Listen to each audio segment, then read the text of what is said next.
تو اس لیے ہمیں ایک بہت بڑا موقع ملا ہے کہ ہم اس مہینے میں اپنے اوپر یہ بات لازم کر لیں کہ ہم اس مہینے میں نبی کی سیرت کو پڑھیں گے۔ اب کچھ لوگ بزرگ ہیں، نہیں پڑھ سکتے، کسی کو پڑھنے آتا نہیں ہے، کسی کی عادت نہیں ہے، تو بچوں کی ڈیوٹی لگا دیں، ایک کتاب خریدیں، سیرت کے اوپر رسول اللہ کی کتاب خریدیں۔ ایک بہترین کتاب ہے حقوق مصطفیٰ صلی اللہ علیہ وسلم، حضرت مولانا منیر احمد علوی نے یہ کتاب لکھی ہے، تو آپ یہ کتاب خرید لیں، اس کتاب کا مطالعہ کریں، بہت قیمتی کتاب ہے۔ تو آپ کو یہ علم ہوگا کہ میرے نبی کے مجھ پر کیا کیا حقوق ہیں، اور یہ بھی علم ہوگا کہ آپ کے نبی نے آپ سے کس درجے کی وفا کی ہے۔ یہ بھی علم ہو جائے گا کہ نبی کے آنے کا اس دنیا میں مقصد کیا تھا۔ یہ بھی علم ہو جائے گا کہ میرے ذمے کیا کام لگا کر گئے، یہ علم ہو جائے گا۔ اب ذرا سنیے رب تعالیٰ آپ علیہ السلام کے بارے میں کیا ارشاد فرماتے ہیں۔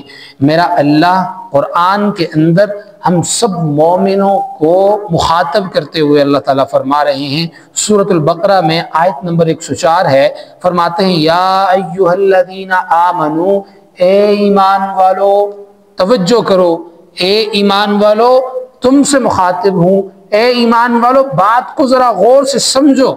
وہ بات کیا ہے؟ لا تقولوا راعنا، راعنا، میرے نبی کو راعنا نہ کہا کرو۔ میرے نبی کو جب راعنا کہہ کر پکارتے ہو تو نہ کہا کرو۔ وقولوا انظرنا، بلکہ ان کے اس لفظ کے بدلے میں کہا کرو انظرنا، ہمیں دیکھیے، ہماری طرف توجہ کیجیے، واسمعوا، ہمیں سنیے، وللکافرین عذاب علیم، کافروں کے لیے دردناک عذاب ہے۔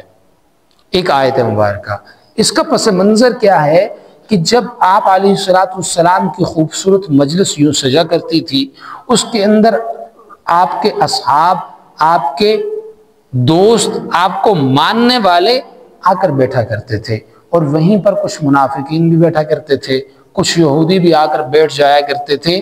قرآن کا یہ جو لفظ ہے آیت میں نے اس لیے بتائی کہ آپ خود بھی گھر میں جا کے اس لفظ کو دیکھ سکیں۔ اس لفظ کا آخر میں راعنا لکھا ہوا ہے، نون کے آگے الف ڈالا ہوا ہے، ٹھیک ہے؟ تو اب اس لفظ کا مطلب یہ ہے کہ ہماری طرف توجہ کیجیے، ہمیں دیکھیے، ہماری طرف مڑیے۔ اب جب صحابہ کو رسول اللہ سے کوئی بات پوچھنی ہوتی تو وہ راعنا کہا کرتے تھے کہ یا رسول اللہ ہماری طرف توجہ کیجیے۔ اب یہودیوں نے کیا کرنا شروع کیا؟